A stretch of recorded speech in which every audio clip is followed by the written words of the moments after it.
आगे, but they have opinions, strong unflinching opinions. They have this I am right and you are dumb attitude. I have no idea where this confidence comes from, but it almostly stems from the space of your parents choose to give such people in your life. अब क्या होता है कि वो बोलते हैं मैं जो बोल रहा हूँ वो सही है और तुम जो बोल रहे हो वो गलत है और तुम डम हो. बट ये सब आता कहाँ से हमारी ज़िंदगी में? हमारे पेरेंट्स लेके आते हैं कि वो देखते हैं कि वो सफल है तो इनका मानो ऐसा. The sad part is that your parents are often the ones reaching out to them for advice, not understanding that just because someone's successful doesn't mean they know all the fields. Mr. Verma makes great money. He has a textile business. Let me ask him if you should do law or not. Statement like these don't make any sense, but our parents sometimes just don't want to look at things practically. कभी कभी हमारे माता पिता practically चीज़ों को नहीं देखते हैं, बोलते हैं मिस्टर वर्मा की टेक्सटाइल की फैक्ट्री है. तो मैं उनसे पूछता हूँ कि आपको लॉ की पढ़ाई, एडवोकेट की पढ़ाई पढ़नी चाहिए कि नहीं पढ़नी. अब टेक्सटाइल और एडवोकेट में क्या रिलेशन है वो हम लोग भी नहीं जानते और पेरेंट्स भी नहीं जानते और इम्प्रैक्टिकली हम उनसे राय लेने चले जाते हैं. If you need advice only go to people you really look up to. Don't take advice from people whose interpersonal relationships and finances are messed up. Don't take advice from people who have spent all their lives being stuck in a job they hate.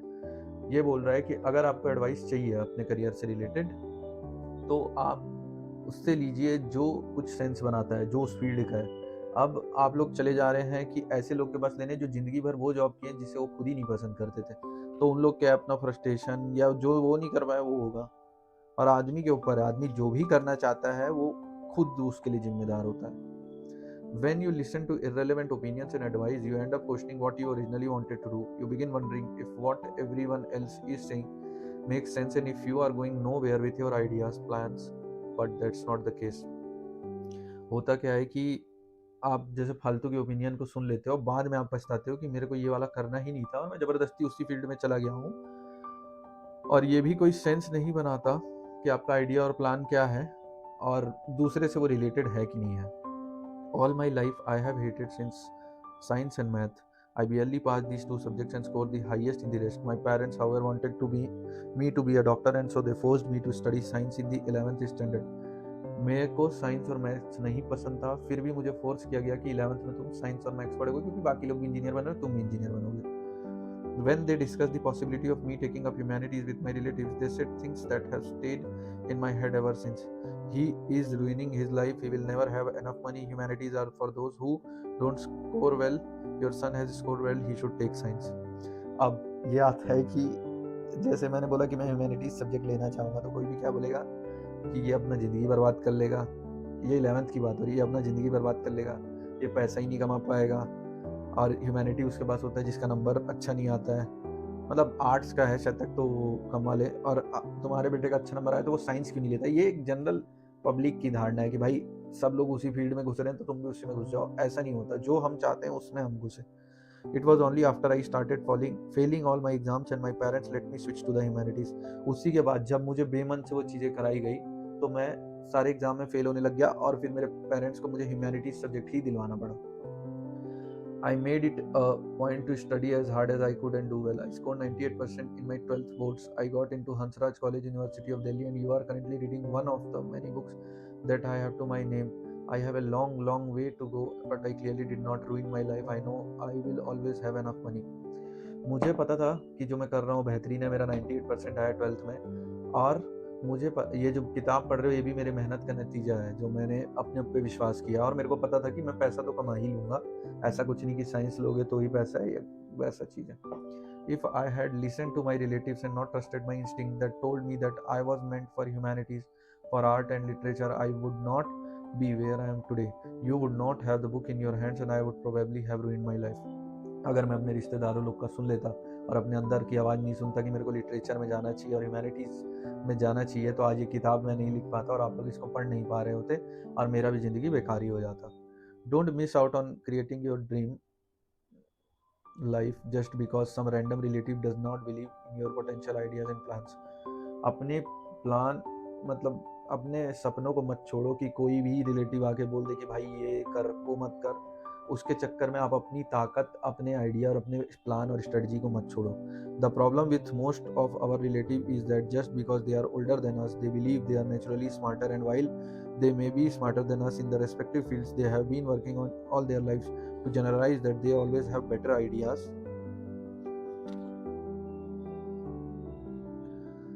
And they know better about all aspects of life doesn't make sense to me. अब क्या होता है कि कोई जिंदगी भर 40 साल उसी फील्ड में काम किया है, तो वो अपनी राय उस एंगल से देगा कि जो वो वहाँ पे सोचता है। वो ये नहीं सोचेगा कि मेरे लिए क्या बना है या मैं किस काम को अच्छे से कर सकता हूँ, और वो उस फील्ड में तो मेरे से एक्सपर्ट होगा क्योंकि वो 40 साल तक उसी फील्ड में रहा है, जो वो अपनी फील्ड की राय मुझे दे रहा है जिस फील्ड में मुझे जाना पसंद ही नहीं है। Some of the most problematic misogynistic sadistic people I have met are in their 50s and 60s. You can be a terrible decision maker and a horrible human even when you are old, because old and wise are two different things and they are not synonymous with each other. They are genuinely nice, successful people who give our great advice, but there are also people who aren't nice, aren't successful, are really messed up and give terrible advice with unparalleled confidence. Stay away from them. ऐसा नहीं होता कि आदमी बूढ़ा हो गया तो एकदम एक्सपर्ट हो गया है। बूढ़ा और सज्जन में फर्क है। वाइज सज्जन बोले तो जो सही में सज्जन है, ऐसा नहीं कि तुम 50-60 साल के हो गए और तुम बचपन में मतलब उतने वो नहीं थे, अब एकदम सज्जन हो गया, ऐसा नहीं है। और उन लोगों की एडवाइस मान के आप अपनी जिंदगी को ही खराब कर लोगे। You over think because you involve too many people in your decision making process. अब मेन पॉइंट आता है, हम लोग ज़्यादा क्यों सोचते हैं, क्योंकि हम लोग एक डिसीजन लेने के पहले 40 लोगों से पूछते हैं। तो वही चीज़ है कि आप लोगों को फालतू के लोगों से नहीं पूछना है, पहले आपको अपना पूरा स्ट्रेटेजी प्लानिंग सब चीज़ कर लेना है अपने एंड पे कि आपकी बॉडी वो काम के लिए सूटेबल है या नहीं। अब दूसरे लोग अपने बॉडी अपने लाइफ स्टाइल के अकॉर्डिंग डिसीजन लेते हैं और आपको भी बोलते हैं, और हो सकता है कई लोग नहीं भी लेना चाहते होंगे उनके जवानी में 11th क्लास में, और वो उसी लीग को फॉलो करते आ रहे हैं क्योंकि ऊपर वाले जो उनसे बड़े होंगे वो उनको बोले होंगे। और इसमें आपको ओवरथिंक स्टॉप करना है क्योंकि आप 10 लोगों से पूछने जाते हो, आप लोग पूछो ही मत, सीधा डिसीजन लो।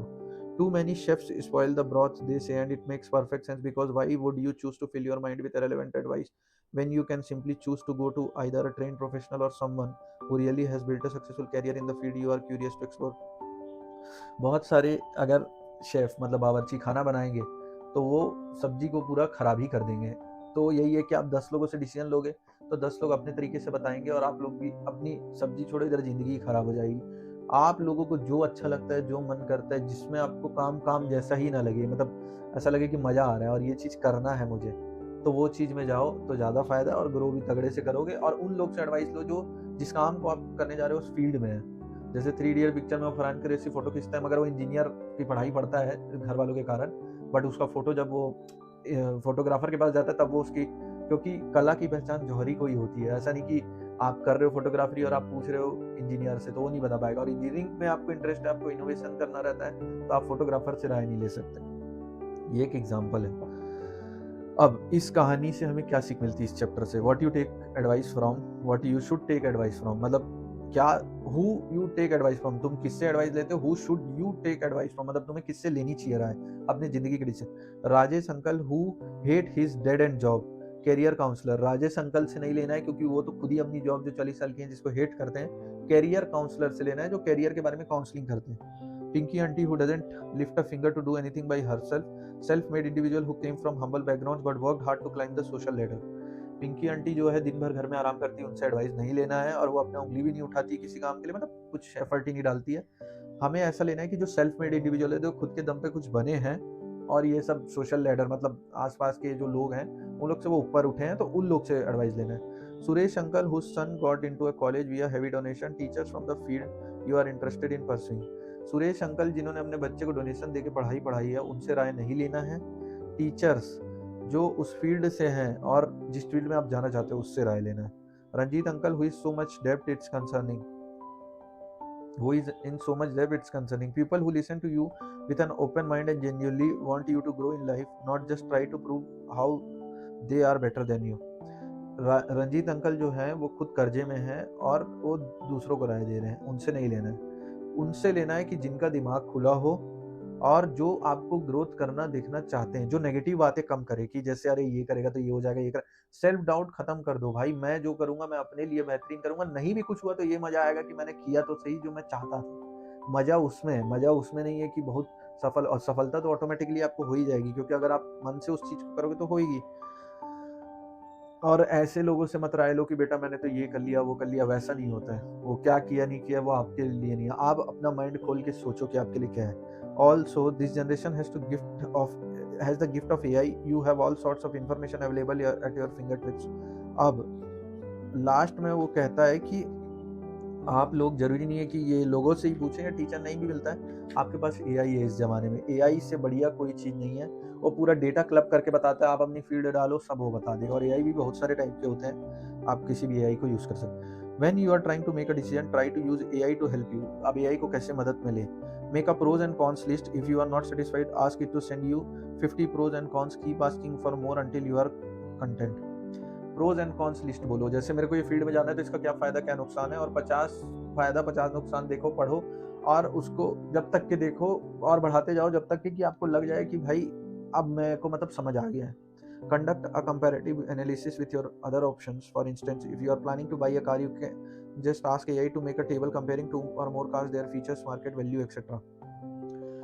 अब क्या होता है कि एक कंपैरेटिव एनालिसिस कर लो, जैसे कार खरीदने जा रहे हो तो क्या बोलोगे कि भाई मेरे को इतने रेंज में सब कार दिखाओ इंडिया में क्या क्या अवेलेबल है, और वो एक टेबल बनाएगा और आपको सबकी खासियत, सब में कितना प्राइस है, सबका क्या क्या है, सब बता देगा, तो आपको ईजी हो जाएगा डिसीजन में। ऐसे कि लोगों से पूछते रहो भाई कौन सी लेनी चाहिए, तो तुम अपने नीड के, अगर तुम्हें कार में एवरेज चाहिए तो एवरेज वाली लेना, बॉडी स्ट्रेंथ चाहिए तो स्ट्रेंथ वाली लेना, और अगर कोई भी जो फीचर जो आप देख रहे हो वो चाहिए वैसा। Build step by step plans how you can reach where you want to reach and how much time AI can tell you everything.